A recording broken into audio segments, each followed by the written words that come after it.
நாளைக்கு நம்ம இப்படி ஒரு சட்டம் போடுறோன்னு வைங்க, போட மாட்டோம், விளையாட்டுக்கு சொல்கிறேன், இந்த ஆயாமா 1000 ரூபா வாங்கணும்னா ஜீன்ஸும் டிஷர்ட்டும் போடணும்.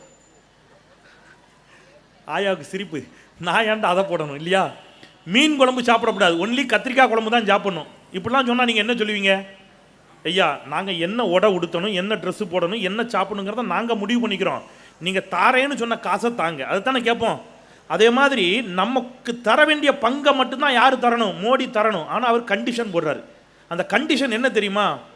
நம்ம பிள்ளைங்க, உங்கள் வீட்டில் இருக்கக்கூடிய உங்கள் பிள்ளைங்க, உங்கள் பேரன் பேத்திங்க தலையில் மண்ணள்ளி போடுற கண்டிஷன் என்ன சொல்கிறாருன்னா, தேசிய கல்விக் கொள்கைன்னு ஒன்று கொண்டு வர்றாரு. அந்த கல்விக் கொள்கையில் என்னையா இருக்குதுன்னு நம்ம ஐயா ஸ்டாலின் கேட்குறாரு. அதில் சில கண்டிஷன் போடுறாரு மோடி.